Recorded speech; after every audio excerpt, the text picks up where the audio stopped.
ये भी अरेंजमेंट कर रहे हैं हम लोग, ये भी ठीक है। बच्चा बात कर रहा है सही, ये बहुत अच्छी बात है। ये जो बच्चा बात कर रहा है वो कोई नहीं करता है जल्दी, तो हो सकता है बच्चे गुरु पे भगवान बात करते हो तो बात कर ली जाए।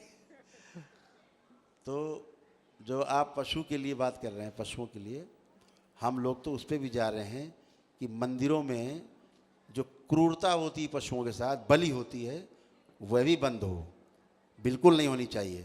हम मंदिर में शांति के लिए जाते हैं, प्रेम के लिए जाते हैं, अहिंसा का संदेश देता है मंदिर हमारा। और हमारे मंदिर के अंदर अगर हिंसा हो रही है तो हम तो ये भी उसका ही विरोध करते हैं, ठीक है ना।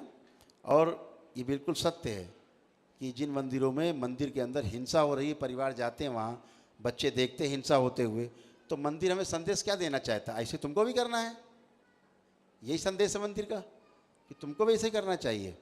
फिर तो हम कहेंगे जो जो मंदिर जाते हैं हिंसा होती है वहाँ, घर में आकर के बकरा साथ लेके एक एक आओ, पहले अपने घर में काटना शुरू करो, ट्रायल मारो कि जो वहाँ सीख के आए, भगवान की पूजा सीख के आए हो वो करना है, हवन करना सीख के आए वो करना है, फिर बलि करना सीख के आए घर में बलि करो।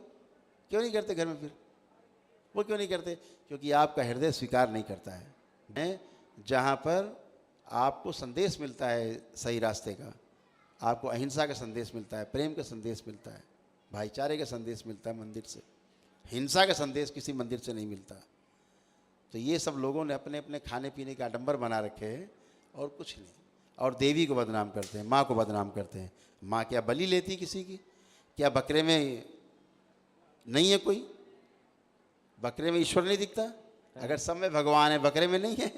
सभी जीवों में है वो, तो बकरे में नहीं है इसकी बलि हो रही है, उसमें भी तो है। और माँ तो सबकी माँ है ना, हमार माँ सवार माँ, सबका माँ है वो, प्रत्येक जीव की माँ है वो। माँ क्यों बलि लेगी अपने बकरे की, भैंसे की और मेढ़े की? किसको बलि चाहिए माँ को? माँ तो इसका बिल्कुल स्वीकार नहीं करती बलि, समझ रहे ना। जो बलि देते हैं उनके भोग बहुत बड़े हैं, एक दिन उनको बकरा बन के आना पड़ेगा और वही काटेगा, ठीक है ना। जो काट रहा था वो बकरा बन के आएगा और जो बकरा था वो काटने वाला बनेगा। फिर यही क्रम चलता रहता है, कभी ये बकरा बना, कभी काटने वाला बना, कभी काटने वाला बना तो बकरा बना, यही चलता रहेगा। जब तक ज्ञान नहीं है तो अज्ञानता के रास्ते में यही है बदला। प्रकृति फिर कर्म भोग तय करती है, तो कर्म भोग सिर्फ उसके तय नहीं हो रहे हैं जो करवा रहा है, पैसे दे करके हमारी बलि करवा दो भाई, पूजा करवा दो, वो भी जो उसको प्रेरित कर रहा है बलि के लिए, वह भी जो बलि दे रहा है, सबके भोगते हैं। जो पैसे दे रहा है उसके भोगते हैं, उसको भोगना है। संविधान कहता है हिंसा करिए? नहीं कहता। भारत का संविधान अहिंसा का पक्षधर है। तो आपकी बहुत अच्छी बात है, पशुओं के लिए और अच्छी व्यवस्था करेंगे, ठीक है। खुश हो।